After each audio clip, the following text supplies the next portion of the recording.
Welcome to ప్రజా television news బులెటిన్లో ముందుగా హెడ్లైన్స్. ఈదురుగాలుల వర్షం బీభత్సం, వరి మామిడి పంటలకు భారీ నష్టం.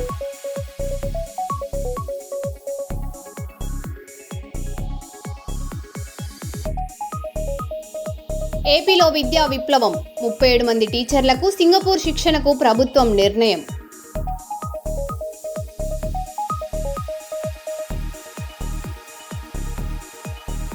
కరీంనగర్ జ్యువెలరీ దోపిడీ కేసు, సీసీటీవీలో నిందితుల ముఖాలు రికార్డు, గాలింపు ముమ్మరం.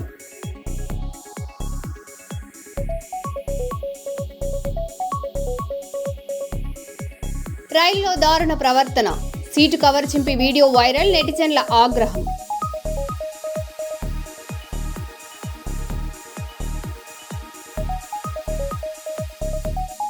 దళపతి విజయం ఇంటి వద్ద సందడి, అభిమానుల హంగామా, భారీ భద్రత.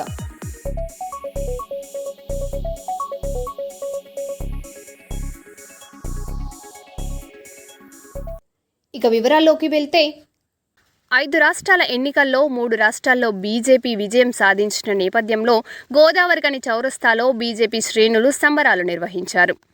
టపాసులు కాల్చుతూ స్వీట్లు పంచుకున్నారు. ఈ సందర్భంగా నాయకులు మాట్లాడుతూ దేశంలో కాంగ్రెస్ ముక్త్ భారత్ దిశగా బీజేపీ ముందుకు సాగుతుందని తెలిపారు. రాబోయే ఎన్నికల్లో తెలంగాణలో కూడా విజయాన్ని సాధించాలని కార్యకర్తలకు పిలుపునిచ్చారు.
లేడీస్ కి సంజు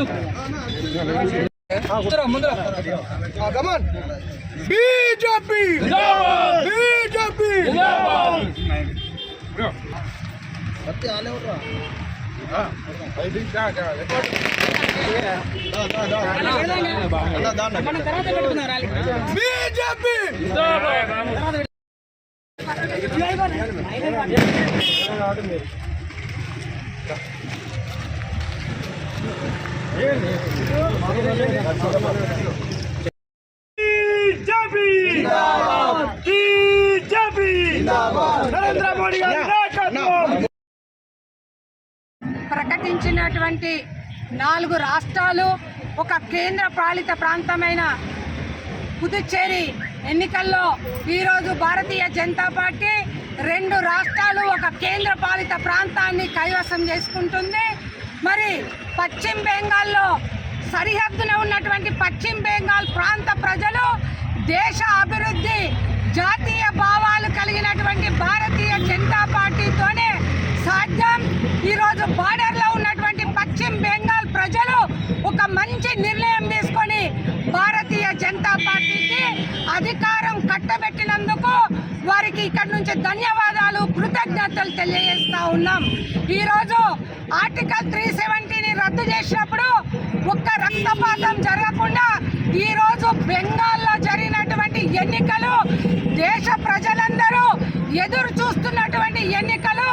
ఈ దేశం అభివృద్ధి చెందాలన్నా, జాతీయ భావాలు పెంపొందించాలన్నా, అవినీతి రహిత భారతదేశ నిర్మాణం కావాలన్నా నరేంద్ర మోడీ గారితోనే సాధ్యమని చెప్పి పశ్చిమ బెంగాల్ ప్రజలు తీసుకున్నటువంటి నిర్ణయం చాలా గొప్పదని చెప్పి తెలియజేస్తూ, అదే రకంగా అస్సాం రాష్ట్రంలో కూడా ప్రజలందరూ కూడా అక్కడ భారతీయ జనతా పార్టీ ఎన్డీఏ పార్టీకి పట్టం కట్టినందుకు వాళ్ళందరికీ ధన్యవాదాలు తెలియజేస్తా ఉన్నాం.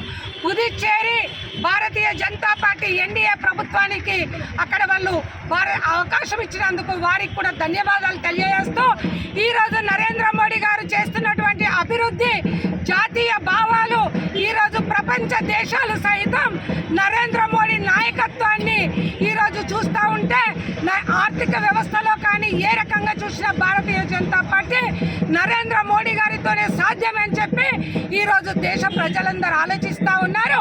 మరి ఈరోజు తెలంగాణ రాష్ట్రంలో ఏ రకంగానైతే ఇలా పశ్చిమ బెంగాల్లో 2 సీట్లు ఉన్నటువంటి పశ్చిమ బెంగాల్ ఈరోజు మొత్తం భారతీయ జనతా పార్టీ వైపు ఏ రకంగానైతే ఉన్నారో అదే రకంగా తెలంగాణ రాష్ట్రంలో రానున్నటువంటి ఎన్నికల్లో ఈరోజు పశ్చిమ బెంగాల్ తరహా రిజల్ట్ భారతీయ జనతా పార్టీ తెలంగాణ రాష్ట్రంలో భారతీయ జనతా పార్టీ జెండా ఎగరవేస్తుంది.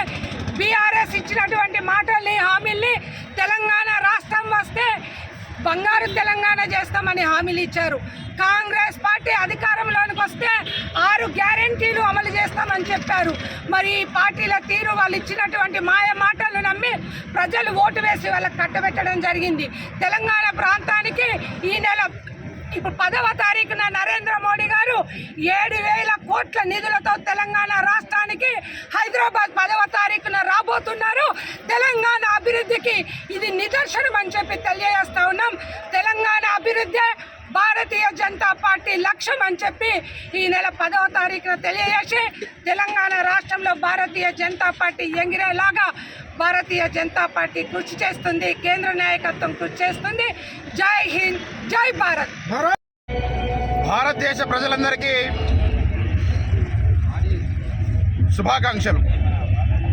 ఈరోజు దేశంలో జరిగిన 5 ప్రతిష్టమైన రాష్ట్రాలలో మెజారిటీ భారతీయ జనతా పార్టీ ప్రభుత్వాలను ఏర్పాటు చేయడమే కాకుండా ముఖ్యంగా బెంగాల్ రాష్ట్రంలో స్వాతంత్రం వచ్చిన దగ్గర నుంచి ఇప్పటి వరకు ఏ విధమైన రక్తపాతము, రోహింగ్యాల చొరబాటు వీటన్నింటినీ అరికట్టేది, అక్కడున్న మహిళల మాన ప్రాణాలను రక్షించేది, పిల్లలని కాపాడుకోగలిగేది భారతీయ జనతా పార్టీ ప్రభుత్వమని అక్కడి ప్రజలందరూ ఒక ఖచ్చితమైన నిర్ణయానికి వచ్చి ప్రధానమంత్రి నరేంద్ర మోడీ గారి ప్రభుత్వము భారతీయ జనతా పార్టీ ప్రభుత్వం అయితేనే ఈరోజు దేశాన్ని సురక్షితంగా ఉంచగలుగుతుంది, ఈ రోహింగ్యాలను ఆపగలుగుతుంది, మా మాన ప్రాణాలను కాపాడగలుగుతుంది అనే ఒక ఉద్దేశంతో ఈరోజు అత్యధిక స్థానాలు భారతీయ జనతా పార్టీ గెలిపించి ఈరోజు బెంగాల్లో మొదటిసారిగా ఏ రక్తపాతము జరగకుండా, ఎవరి మరణాలు జరగకుండా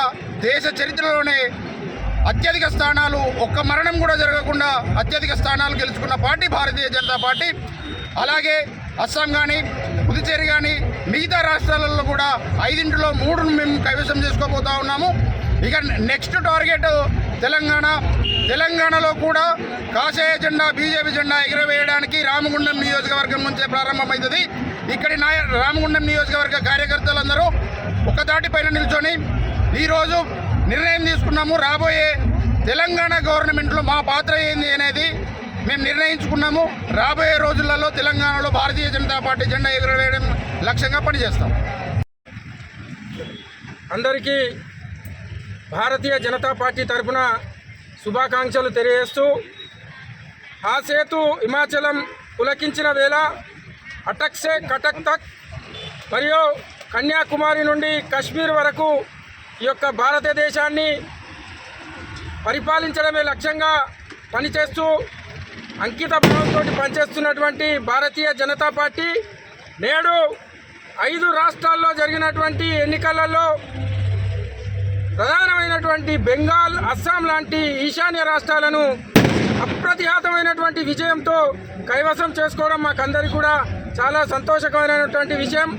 ఎందుకంటే మా యొక్క సైద్ధాంతికమైనటువంటి రూపకర్త, ఈరోజు స్వతంత్ర ఉద్యమానికి ఊపిరిలూదినటువంటి బెంగాల్ రాష్ట్రం, వందే మాతర ఉద్యమాన్ని ఊపిరిలూదినటువంటి బెంగాల్ రాష్ట్రం నుండి ఆ రోజు మనకు ఉద్యమము ప్రారంభమైతే ఈరోజు ఆ యొక్క ప్రాంతాన్ని భారతీయ జనతా పార్టీ అధికారం చేజించుకోవడము మా సిద్ధాంత రూపకర్త శ్యామ్ ప్రసాద్ ముఖర్జీ గారికి ఈ సందర్భంగా నివాళులు అర్పిస్తున్నాం. ఎందుకంటే వారు ఆ రోజు ఏక్ దేశ్ మే దో విధాన్ దో నిషాన్ నహీ చలేగే అంటూ ఈ యొక్క కాంగ్రెస్ ప్రభుత్వాన్ని వ్యతిరేకించినటువంటి వ్యక్తి, ఆ యొక్క బెంగాల్ రాష్ట్రానికి సంబంధించినటువంటి వ్యక్తి.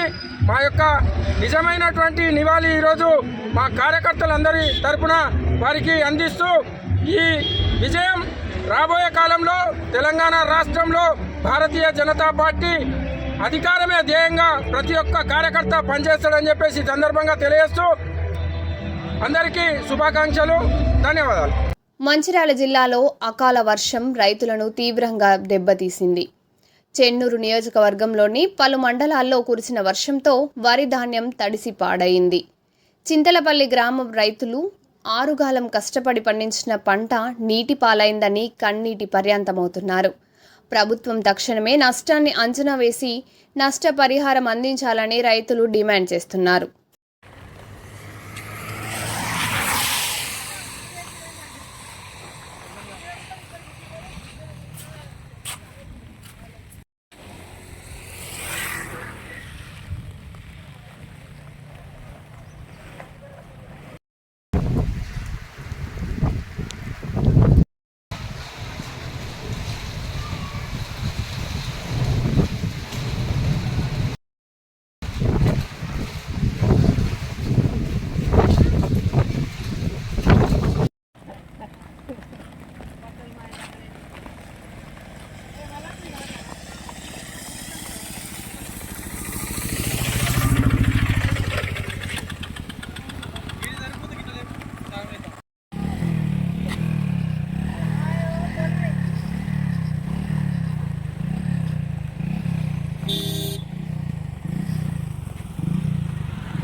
కరీంనగర్ జ్యువెలరీ షాప్ దోపిడీ కేసులో సిపి గౌస్ ఆలం కీలక వివరాలు వెల్లడించారు.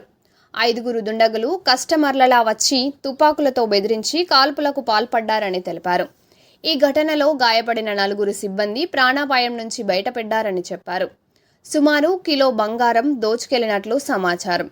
నిందితులు మాస్కులు ధరించకపోవడంతో వారి ముఖాలు సీసీటీవీలో స్పష్టంగా రికార్డయ్యాయని ప్రత్యేక బృందాలతో గాలిస్తున్నామని పోలీసులు తెలిపారు. రాబరీ ఇన్సిడెంట్ జరిగింది. దీంట్లో total 5 accused along with pistols వచ్చారు. ఇక్కడ కరీంనగర్ డిస్ట్రిక్ట్ టౌన్లో ఉన్న పిఎంజే జ్యువెలర్ షాప్లో ఇది ఆర్మ్డ్ రాబరీ ఈవెంట్ జరిగింది. దీంట్లో ఫస్ట్ 1 అఫెండర్ వచ్చి ఎంక్వైరీ చేశారు జ్యువెలరీ గురించి. ఆ తర్వాత ఇన్ పేర్స్ ఆఫ్ 2 మిగతా 4 కూడా వచ్చారు. మనకి సీసీటీవీ చూస్తే 5లో 4 పర్సన్స్కి ఫేస్ కూడా అన్కవర్డ్ ఉంది కాబట్టి ఫేస్ కూడా కనపడింది.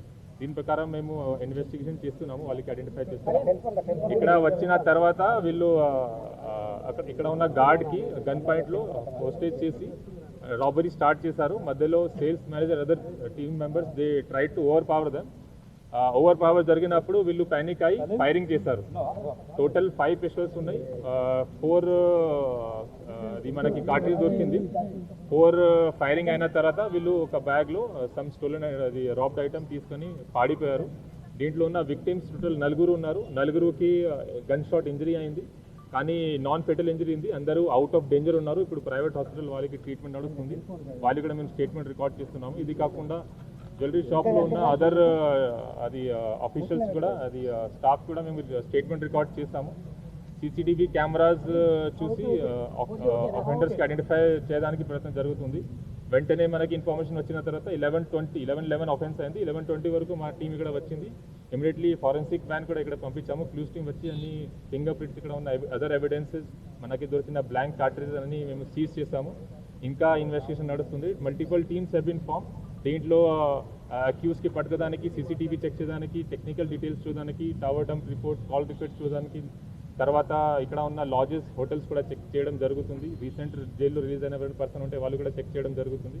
So multiple teams have been form to trace the accused. It's unfortunate that ఎంతమంది విక్టిమ్స్కి ఇంజరీ జరిగింది, బట్ ఫార్చునేట్లీ ఎవరికి ఫేటల్ ఇంజరీ జరగలేదు. I'm sure that they will recover soon in time. And Karimnagar police is devoted to public safety. We'll try our level best to apprehend the offender as soon as possible. నెల్లూరులో భారీ మౌలిక వసతుల అభివృద్ధికి శ్రీకారం చుట్టారు. మంత్రి Anam Ramanarayana Reddy Badvel to Nellore 4 లైన్ల రహదారికి 3,653 కోట్లు మంజూరయ్యాయని తెలిపారు. 108 కిలోమీటర్ల మేర ఈ ప్రాజెక్టు విస్తరించనుండగా ప్రాంత అభివృద్ధికి దోహదం చేయనుంది. ఇక ఈ నెల 27 నుంచి 29 వరకు నెల్లూరులో టీడీపీ మహానాడు ఘనంగా నిర్వహించనున్నట్లు వెల్లడించారు. భోజనం పెట్టే పంపించారు. అప్పుడే మన నియోజకవర్గం నెల్లూరు జిల్లా గౌరవం బయట జిల్లాల్లో మనకు ఆ ప్రతిష్ట వస్తుంది. కాబట్టి మనవాళ్ళు మన కుటుంబ సభ్యులు వచ్చేవాళ్ళు మన కుటుంబంలో వాళ్ళు పార్టీ నాయకులందరూ కలిసి వాళ్ళు కూడా 1-2 రోజుల్లో మాట్లాడుకుంటారు. తర్వాత పెద్ద ఎత్తున జిల్లాకు సంబంధించినటువంటి మొత్తం కార్యవర్గం కూడా ఇక్కడ చేరి దీన్ని నిర్దేశించుకోవడం జరుగుతుంది. ఆ తర్వాత రాష్ట్ర కమిటీలన్నీ ఉంటాయి. ఇక్కడ ఒక్కొక్క కమిటీకి ఒక్కొక్క రాష్ట్ర స్థాయి క్యాబినెట్ మంత్రి అధ్యక్షత వహించి నడిపిస్తూ ఉంటారు. వాళ్ళతోటి కలిసి మేమందరం కూడా పనిచేస్తాం. ఈ విధమైన కార్యక్రమం మహానాడు ఇంత పెద్ద ఎత్తున ఈ జిల్లాలో జరుగుతుంది. కాబట్టి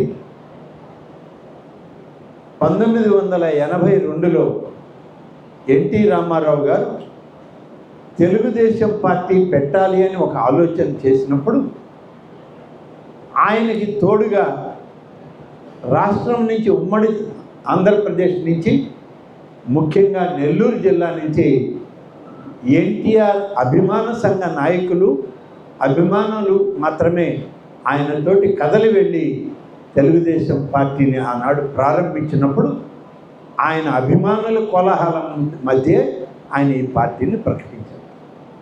దానికి ప్రాధాన్యత ఈ నెల్లూరు జిల్లాకు ఉంది. కాబట్టి ఇవాళ నెల్లూరు జిల్లాలో జరిగే ఈ మహానాడు తెలుగుదేశం పార్టీ కార్యకర్తలు ఎంత ప్రధానమైందో ఎన్టీఆర్ అభిమాన సంఘాలు అభిమానులు ఇవాళ ఉన్నటువంటి బాలకృష్ణ గారి యొక్క అభిమాన సంఘాల నాయకులు అందరూ కూడా ప్రధాన పాత్ర పోషిస్తారు ఈ జిల్లాలో. కాబట్టి ఈ జిల్లాలో ఈ మహానాడికి కేవలం ఒక రాజకీయ సమావేశంగానే కాదు, ఒక మహనీయుని యొక్క అభిమానాన్ని తోడుకున్నటువంటి అనేక వేల లక్షల మంది అభిమానులు కూడా ఈ కార్యక్రమాల్లో మాకు తోడుగా నడుస్తారు. కాబట్టి ఈరోజు మేమందరం అందరినీ సమావేశపరుచుకుని కార్యక్రమాన్ని పెద్ద ఎత్తున నిర్వహించడానికి చేయాల్సిన పనులన్నీ కూడా ఇవాళ మాట్లాడుకోవడం జరుగుతుంది. ఇవాళ ఈ రోడ్డు ఇప్పుడు రాష్ట్ర హైవేగా ఉంది. ఈ స్టేట్ హైవేగా ఉన్నటువంటి ఈ రోడ్డుని నేషనల్ హైవేగా తీసుకోండి. జాతీయ రహదారి 4 లేన్ల రోడ్డు అయితే ఇది 3 జాతీయ రహదారులకి అనుసంధానం అవుద్ది అని చెప్పి మనం నెల్లూరుపాలెం నుంచి సోమశిల వరకు ఈ రాష్ట్ర స్థాయి రహదారిని తీసుకోమని చెప్తే అది ప్రభుత్వం రోడ్ డెవలప్మెంట్ కార్పొరేషన్కి పంపించి మొత్తం పరిశీలన చేసి ఈ రోడ్డు ఎంత పొడవుంది, ఎంత భూసేకరణ అవుతుంది, భూసేకరణకి ఎన్ని నిధులు కావాలి, అలాగే రోడ్డు ఎన్ని కిలోమీటర్లు జాతీయ రహదారిగా తీసుకోవాలనే దాని మీద రోడ్డు మీద రాష్ట్ర ప్రభుత్వం ఇప్పటికే రాష్ట్ర రోడ్ డెవలప్మెంట్ కార్పొరేషన్కి ఈ నివేదికలన్నీ పంపమని చెప్పి కోరడం జరిగింది. ఇది ఆత్మకూరు నియోజకవర్గ పరిధిలో ఉంది కాబట్టి ఇక్కడ ఆత్మకూరు నియోజకవర్గ పెద్దలందరికీ ఈ విషయం తెలియాలనే ఉద్దేశంతోనే ఈ కొత్త జాతీయ రహదారి ప్రతిపాదన గురించి కూడా చెప్పాను. ఒకటైతే ముందు చెప్పినదంతా మంజూరైపోయి పని జరుగుతుంది, ఇంకొకటి ప్రతిపాదన చేశాను. ఇది కూడా వస్తే ఆత్మకూరు నియోజకవర్గ ప్రధాన భాగం దాని ముఖ చిత్రం జాతీయ రహదారులతో అనుసంధానమై మారుమూల పల్లెల్లో కూడా అభివృద్ధి వంటిది చేయడానికి అవకాశం ఉంటుంది. నేను ఇటీవలే చూశాను, నేను ఒకరిని విమర్శించాలని చెప్పడం కాదు కానీ నేను నిన్ననో మొన్నో సోషల్ మీడియాలో ఒక న్యూస్ చూశాను. అది ఎవరు చెప్పారనే దాని మీద నాకు ప్రస్తావన అవసరం లేదు కానీ శ్రీకాళహస్తి రైల్వే లైన్ యొక్క వివరణ. ఇంకేమన్నా కావాలంటే మీరు నేరుగా ఫోన్ చేయండి, మీకు ఇంకా కూడా వివరాలు ఇస్తాను. ఆ తీర్మానాలు మా దగ్గరే ఉన్నాయి. ఆ రోజు జరిగినటువంటి మీడియా సమావేశం ఉంది, జూబ్లీ హాల్లో జరిగినటువంటి మీడియా మినిట్స్ ఉన్నాయి, అవన్నీ కూడా మీకు ఇస్తాం. ఏమీ తెలియకుండా మేము రైల్వే లైన్ వేసాం, మేము రైలు తీసుకొచ్చాం, మీరందరూ ఎక్కండి ఊరేగండి అంటే మిమ్మల్ని మా నెత్తిన పెట్టుకొని 5 ఏళ్ళు ఊరేగించాలి. ఇక మా గమ్మున ఉండండి. ఏదో జరిగే పనులు జరుగుతున్నాయి, మా ప్రాంతంలో ఏదో మేలు చేస్తున్నాం, కొన్ని పనులు జరుగుతున్నాయి. పని చేసి చేశామని చెప్పుకునేటువంటి పార్టీ ప్రభుత్వం మాది. Right, thank you. ఆంధ్రప్రదేశ్లో విద్యారంగంలో కీలక మార్పులకు శ్రీకారం చుట్టింది ప్రభుత్వం. విద్యాశాఖ మంత్రి నారా లోకేష్ ఆధ్వర్యంలో డిజిటల్ లెర్నింగ్ ప్రాజెక్ట్ ఆధారిత బోధనలో టీచర్లకు అంతర్జాతీయ స్థాయి శిక్షణ అందించేందుకు నిర్ణయం తీసుకుంది. రాష్ట్రంలోని 37 మంది ఉత్తమ ఉపాధ్యాయులను వారం రోజుల పాటు సింగపూర్కు పంపేస్తోంది. ఈ కార్యక్రమం ద్వారా విద్యార్థులకు నూతన బోధన విధానాలు అందించి విద్యా ప్రమాణాలను మరింత మెరుగుపరచాలని ప్రభుత్వం లక్ష్యంగా పెట్టుకుంది.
జాతీయ సంపదను ధ్వంసం చేస్తూ యువకుల మూర్ఖపు ప్రవర్తన కలకలం రేపుతుంది.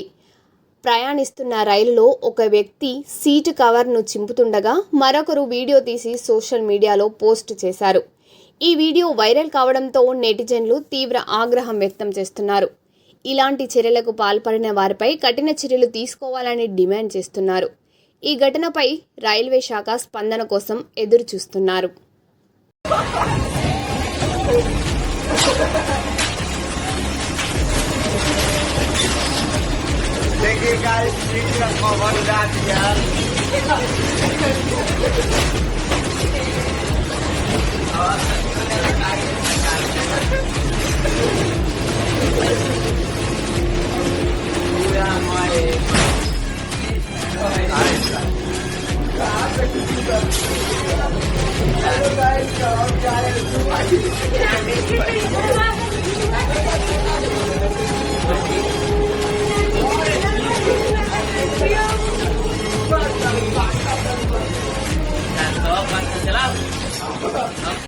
బయ్యారంలో కురిసిన భారీ వర్షాలతో రైతులు తీవ్రంగా నష్టపోయారు.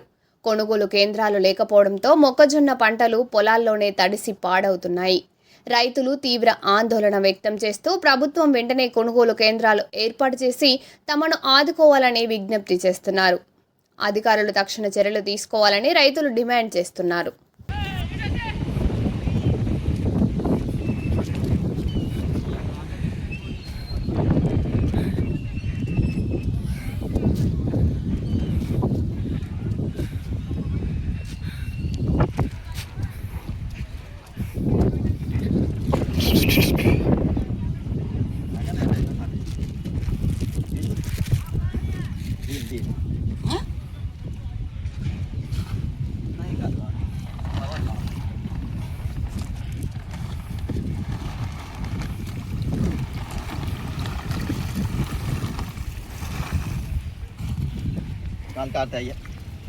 మంచిర్యాల జిల్లా మందమర్రి మండలంలో ఈదురు గాలులతో కూడిన భారీ వర్షం రైతులకు తీవ్ర నష్టం కలిగించింది.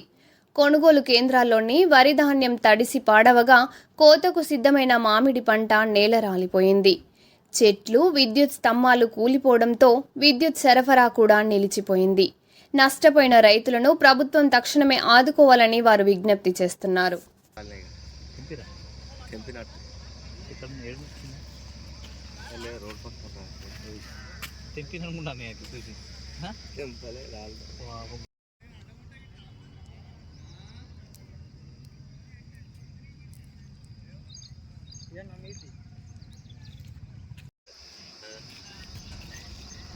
ఇది రాదు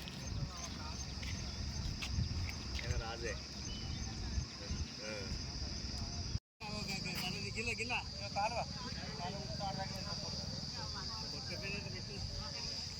ఏం పెట్టినా ఏమవుతుంది ఎవరేమి కానీ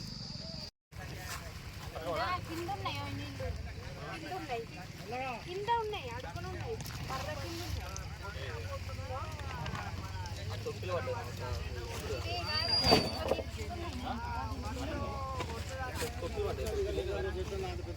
అడుగులున్నాయి